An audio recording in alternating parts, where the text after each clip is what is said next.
सुबह की पहली किरणें जब मिट्टी की दीवारों से सनकर आती थी तो रमेश के लिए एक नए दिन की शुरुआत का संकेत होती थी। उसका संसार छोटा था जिसमें उसकी प्यारी पत्नी पूजा और 2 वक्त की रोटी का जुगाड़ सब कुछ था। रमेश एक दिहाड़ी मजदूर था और पूजा घरों में छोटे मोटे काम करके घर चलाती थी। उनके सपने बड़े नहीं थे, बस इतनी सी ख्वाहिश थी एक रात बिना किसी फिक्र से सुकून से सो सके। फिर एक दिन रमेश की जिंदगी में एक नया मोड़ आया। उसे इसरो के एक बड़े रिसर्च स्टेशन पर साफ सफाई का काम मिला। ये कोई बड़ा ओहदा नहीं था, लेकिन मेहनत मजदूरी से जरूर बेहतर था। इसरो में जना रमेश को अच्छा लगता था। वहाँ के विशालकाय रॉकेट उसे हमेशा अपनी तरफ खींचते थे। वो हमेशा सोचता था क्या इंसान सचमुच चांद से आगे निकल पाएगा। लेकिन उस दिन स्टेशन पर कुछ अलग ही चल रहा था। एक बड़े मिशन से जोर शोर से तैयारियां हो रही थी। एक जरूरी वैज्ञानिक को खास सैटेलाइट ठीक करने के लिए अंतरिक्ष में भेजा जाना था। कहते हैं ना, नियति के खेल निराले होते हैं। ठीक आखिरी वक्त पर उस वैज्ञानिक की तबीयत बिगड़ गई। स्टेशन पर अफरा तफरी मची हुई थी। इसी अफरा तफरी में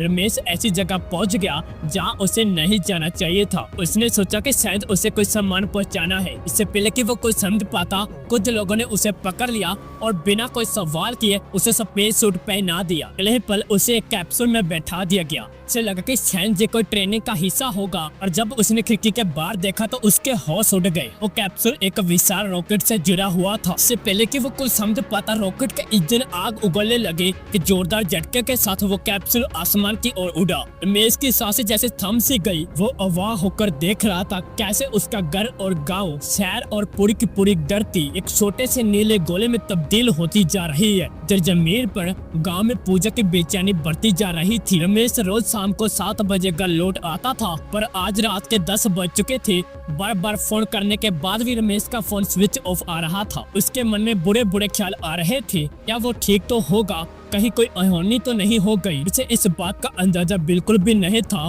उसका पति, जिसे वो मामूली सफाई कर्मचारी समझती थी, अब इस दुनिया से हजारों मील दूर अंतरिक्ष की अनजानी गहराई में पहुंच चुका था। एक मामूली दिहाड़ी मजदूर अचानक अंतरिक्ष यात्री बन गया। अंतरिक्ष की वो असीम जानी खूबसूरती रमेश की आंखों के सामने थी। शायद ऐसी खूबसूरती जिसकी उसने कभी कल्पना भी नहीं की थी। लेकिन इस खूबसूरती के बीच एक अजीब सी बेचैनी थी। वो एक छोटे से कैप्सूल में कैद था, जहाँ हर तरफ चमकती हुई स्क्रीनें और अनगिनत बटन थे। इसका मतलब वो बिल्कुल भी समझ नहीं पा रहा था। भी एक स्क्रीन पर जाना पहचाना चेहरा उभरा। ये थे इसरो के chief scientist doctor Sharma. Ramesh, मुझे पता तुम इस वक्त घबराए हुए हो, डॉक्टर शर्मा ने कहा। बहुत बड़ी अनजाने में गड़बड़ हो गई है। तुम्हें उस सफेद सूट में नहीं होना चाहिए था। उन्होंने आगे बताया कि जिस वैज्ञानिक को इस मिशन पर जाना था उसका नाम भी रमेश ही था। बस नाम की सही समानता इतनी बड़ी गड़बड़ की वजह बन गई। डॉक्टर शर्मा ने उसे समझाया कि उसका मिशन क्या है, एक बेहद जरूरी सैटेलाइट को ठीक करना, जो दरअसल धरती से होने वाले सभी संचार और कम्युनिकेशन को कंट्रोल करता है। उन्होंने बड़े संक्षिप्त जल्दबाजी में रमेश को एक छोटे से कंट्रोल पैनल का इस्तेमाल करना सिखाया और ये भी बताया कि उस खराब सैटेलाइट तक पहुंचना कैसे है। रमेश का दिल जोर जोर से धड़क रहा था।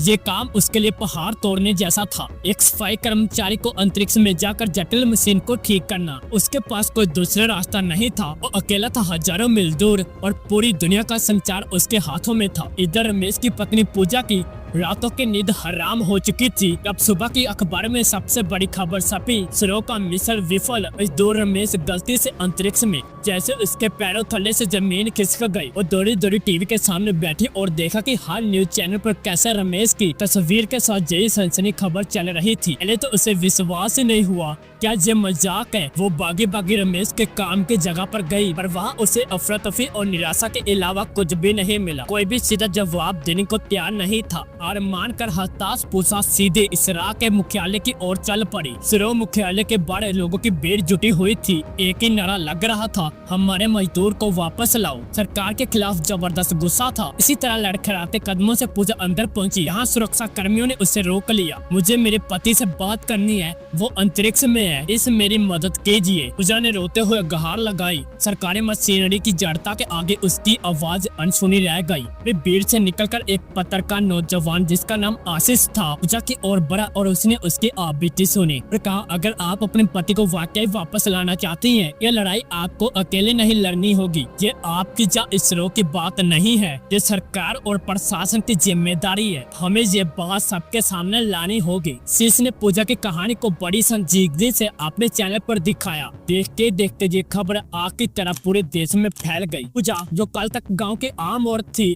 रात अंतरिक्ष यात्री की पत्नी के तौर पर मशहूर हो गई। उसकी आवाज, उसकी पीड़ा लाखों लोगों तक पहुंच रही थी। जब दुनिया इस बात की चिंता और उम्मीद के मिले जुले भावों से नजरें गड़ाई हुई थी, इसरो ने रमेश को वापस लाने के लिए एक बेहद जटिल और तेज रेस्क्यू ऑपरेशन की योजना बनाई। जमीन से छोटी मगर बेहद उन्नत रेस्क्यू शिप भेजी गई। उसका पायलट कोई आम अंतरिक्ष यात्री नहीं बल्कि एक ऐसा अनुभवी शख्स था जिसने पहले भी ऐसे कई मुश्किल मिशन को अंजाम दिया था। लेकिन ये मिशन जिसमें एक छोटे अनचाहे अंतरिक्ष यात्री को उसके लगभग खत्म हो चुके कैप्सूल से सही वक्त पर सही जगह पर पकड़ना था, उसके लिए भी बिल्कुल नया था। मेस का कैप्सूल जहां वो हजारों मील ऊपर अकेला था, उसका ईंधन लगभग खत्म हो चुका था और गुजरता पल उसके लिए इम्तिहान था। वो बस ईश्वर से प्रार्थना कर रहा था अपनी पूजा के लिए, अपने घर के लिए, उस सिंपल जीवन के लिए जिसे वो पीछे छोड़ आया था। और फिर उसकी आंखों के सामने खिड़की के बाहर एक और चमकती हुई चीज नजर आई। वो इसरो की रेस्क्यू शिप थी। एक पल के लिए ही सी,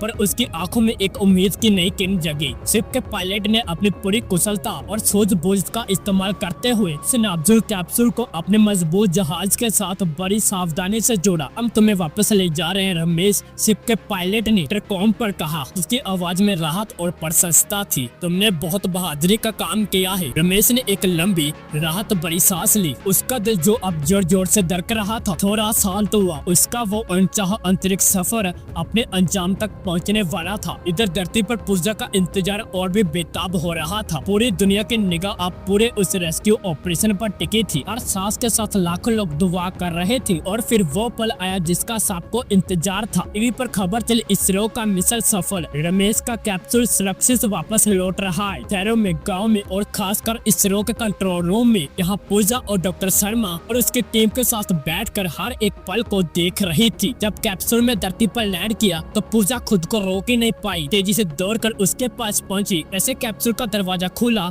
रमेश बाहर निकला और शायद धूल और पसीने से सना हुआ था, लेकिन उसकी आंखों में वही प्यार और अपनापन था जो जाने से पहले उसने पूजा की आंखों में देखा था। पूजा ने बिना कुछ कहे उसे कसकर गले लगा लिया। कि आंखों से आंसू बह निकले। ये आंसू किसी वैज्ञानिक की सफलता के लिए नहीं थे, थे एक पत्नी के जो हजारों मील दूर विसरे पति को वापस पाकर रो रही थी। रमेश को एक हीरो की तरह सम्मानित किया गया। सरकार ने न सिर्फ उससे और उसके परिवार को आर्थिक मदद दी बल्कि उसके काम को भी पक्का कर दिया गया। रमेश के लिए असली दौलत वो सरकारी सम्मान या पक्का काम नहीं था। उसके लिए सबसे बड़ी खुशी वो पल था जब वो अपनी पत्नी के साथ था। उसका नाम हमेशा के लिए इतिहास में दर्ज हो गया था, एक ऐसे मजदूर के तौर पर जिसने अनजाने में ही से एक असंभव मिशन को पूरा किया। हकीकत में आज भी वो वही मजदूर था और सबसे बढ़कर वो एक अच्छा पति था। और इस तरह एक मजदूर की अनजानी गलती ने पूरी जिंदगी को एक ऐसे रास्ते पर ला खड़ा किया जिसकी उसने कभी कल्पना भी नहीं की थी। ये कहानी हमें सिखाती है कि हिम्मत और प्यार कभी कभी अनचाही घटना भी जिंदगी को पूरी तरह बदल सकती है। और यह साबित करती है कि इंसान किसी भी परिस्थिति से लड़ने और कुछ भी हासिल करने की क्षमता होती है। अगर आपको ये वीडियो अच्छी लगी तो लाइक जरूर करना और चैनल को सब्सक्राइब जरूर करना ऐसी वीडियो देखने के लिए।